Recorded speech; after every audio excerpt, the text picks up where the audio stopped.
All right, FightHype.com, Sean Zattel here with one of the newest Mayweather promotion signees, making his professional debut in Miami on Mayweather Logan Paul's undercard.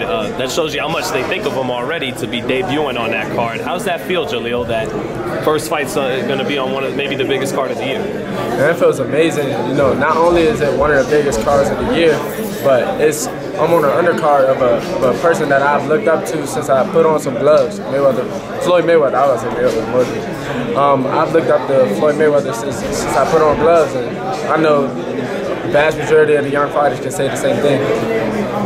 How'd that process go? You know, him saying, I want you to sign on the team. How'd that all go? Did he see you work in a lot of sparring and then? So about 2 years ago, I got into a camp with Gervonta Davis.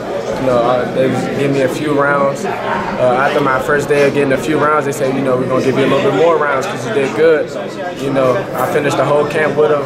After the camp, a good friend of Leonard Ellerby, Derek Curry, said, man, this young kid that was in camp with Tank, he's very nice. We gotta take a look at him. And they took a look at me. I went into camp with Tank again, and they was like, man, this kid's the truth, we gotta sign him. Man, so you knew Tank obviously from the DMV area, right? Yes, sir. Right, and so he brings you into the gym, and that's crazy because that's kind of how Adrian Broner brings him, so he's like passing it forward, right? Yeah, no, I'm definitely thankful that he gave me that opportunity, because he could have easily said, no, I'm not sparring with no little kid while I'm getting ready for a world title fight, but he gave me the opportunity, and yeah, it changed my life.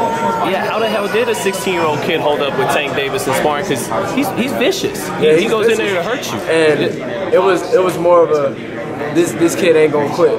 The first camp, I actually had got a cut under I think it was my right eye, and they were like, you know, you did good for the first, few weeks of sparring, you ain't gotta come back. But for the very next sparring day, I had a bandage over my eye, and I had the bar headgear on. I said, I'm still ready to work. And man, Coach Calvin, Coach Kenny, Tank's coaches, they said, man, this kid's a dog. Right, and when you watch footage of you, before you turn pro June 6th, it looks like that's your style. You're a hunter. Yeah. You walk guys down and go after them. Is that right? Yeah, no, definitely. It's either hunt or be hunted, and I like to be the hunter. So, yeah. How do you be the hunter and still be slick? It takes time. I actually took a year away from boxing, a year away from amateur boxing, to develop myself as a professional, working with professional fighters, the whole 9 yards.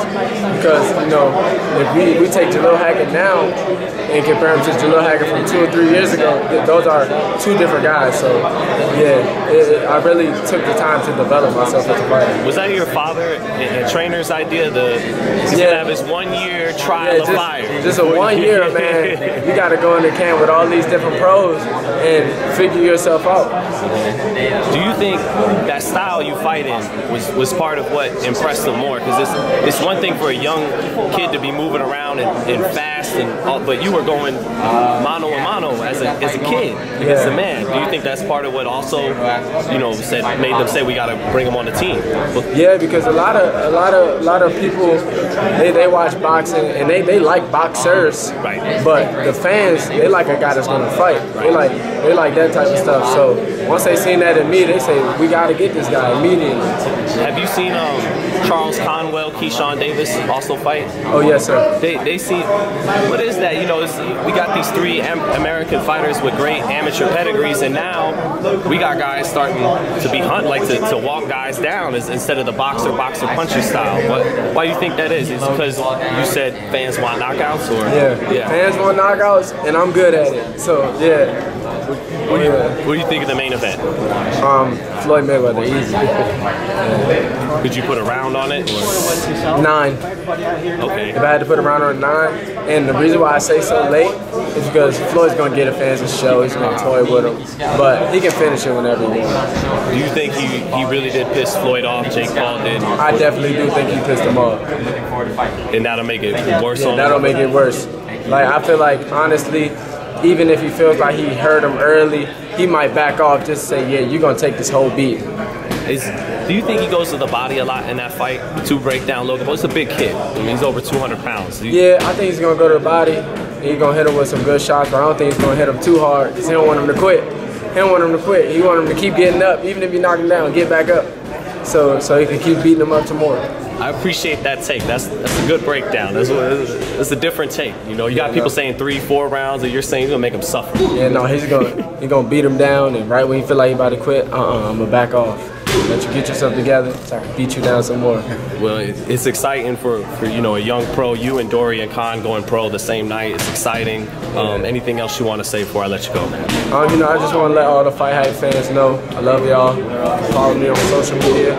On Instagram at Jalil_Hackett, Twitter at Jalil Major HCKTT, and on Facebook at Jalil Major Hackett. Thank you, Jalil. Always.